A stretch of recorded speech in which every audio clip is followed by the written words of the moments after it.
There was a big peace summit involving 90 countries in Switzerland the past weekend to try to stop the bloodshed in Ukraine and bring an end to the conflict there. The idea was to get enough countries together to pledge their support for Ukraine so that Russia would have to just accept that its invasion of the country has failed. Thank you very much. Slava Ukraini.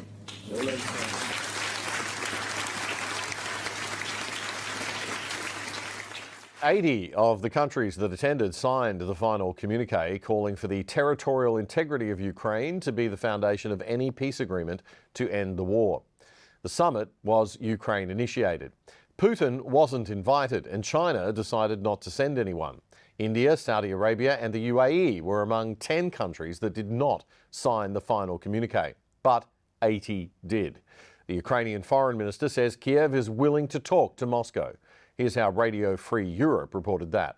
Well, that's the idea, that the next summit should be the end of the war and should mean the end of the war. And of course, we need the other side to be at the table. I cannot tell you when the war will end. It's not in my hands.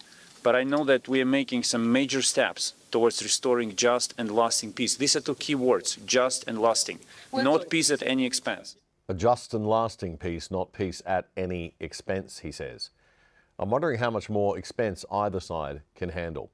The human toll of this war has been obscene for two so-called modern European nations who consider themselves advanced. It's utterly shameful. I know it's kind of cool these days to point to Western corruption in Ukraine, particularly US corruption, as if that can excuse Putin marching across the border of a sovereign country. Putin is an illegitimate dictator of an authoritarian communist state. He's not a democratically elected leader of a liberal democracy. He's a murderer and he bumps off his political opponents in true Soviet KGB style. All the mafia stuff that all good people should still detest, even while recognising the flaws and corruption in our own countries and our own imperfections. We can also sympathise with the fact that the deal was always, after the Cold War ended, that the encroachment of NATO closer and closer to Russia would not happen. And Putin doesn't want NATO right on his western border, thanks very much. But this war has been a major failure for Putin, a huge error of judgment and an act of obscene arrogance.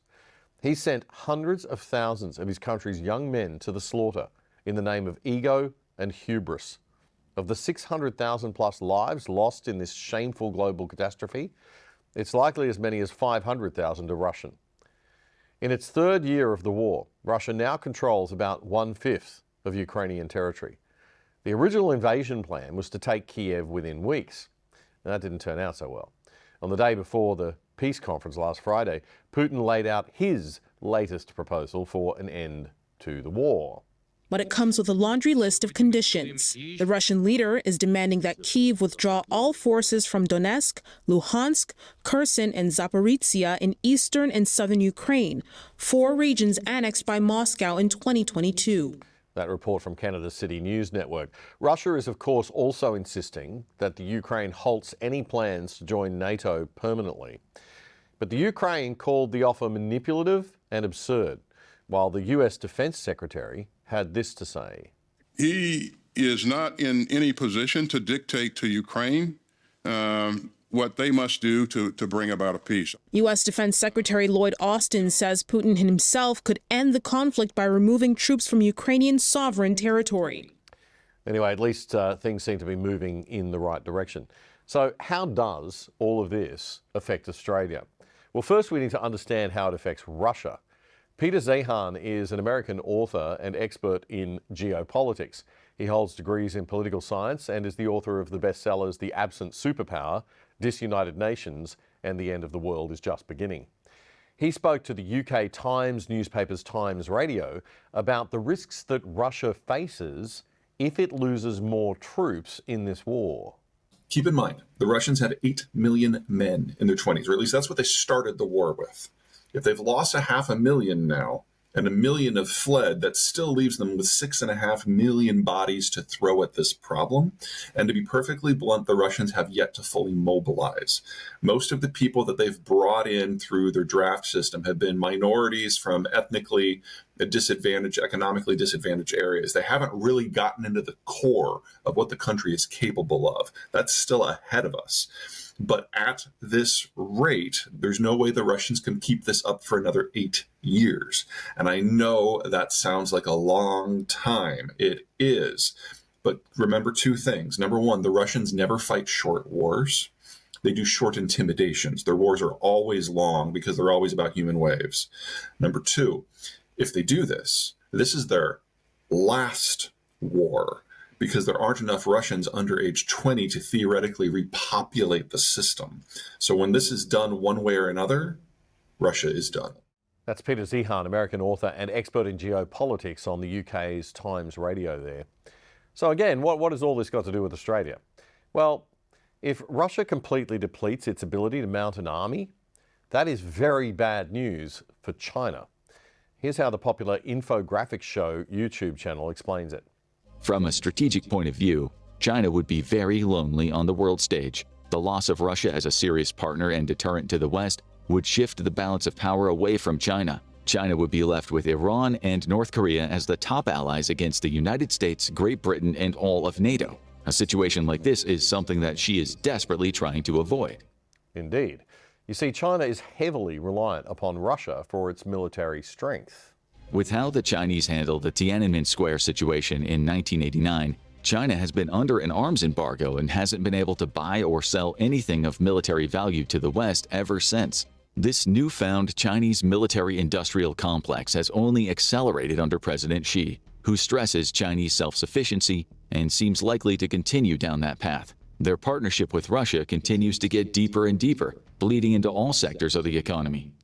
Without global clout, China's huge Belt and Road initiative to build global trade supremacy would be thrown into turmoil.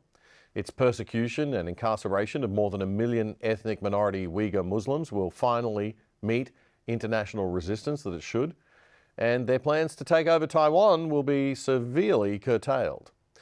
All of that takes a lot of pressure off Australia geopolitically, so it would be a plus. But it also means that China may suffer economically, which would impact us negatively economically, in the short term at least. The Taiwanese defense is outfitted with state-of-the-art radar systems, as well as some assistance from the U.S. government's satellites and drones. If everything is operational, they'll see any invasion coming from a long way off. The only real chance the PLA has here is a coordinated strike with cyber attacks that blind Taiwan and the U.S. radar and reconnaissance devices. If PLA troops were able to make it ashore, they would face a fortress of defensive works. The Taiwanese have spent the last few decades rearming and preparing to defend their island against what seems like an inevitable invasion. Another major roadblock to Chinese ambition is the United States' bases and forces, which are always within striking distance of Taiwan. The United States military has several bases around Taiwan in countries such as the Philippines and Japan. In 2014, the U.S. signed the Enhanced Defense Cooperation Agreement, EDCA, with the Philippine government, which allowed the U.S. to build 9 military bases, rotate troops through the country, and train local forces. Japan has a similar agreement, and the U.S. has about 20 bases currently in the country. More recently, U.S. Special Forces units have been rotating through some of the small islands surrounding Taiwan. It's a mystery to me why China's President Xi is so obsessed with taking Taiwan. I mean, who cares? If we all just get on with business and trade, everyone will prosper. Let's hope common sense prevails in Beijing. But in the end, nobody can really know what Russia or China will do, nor how Putin might react if things get very bad for him.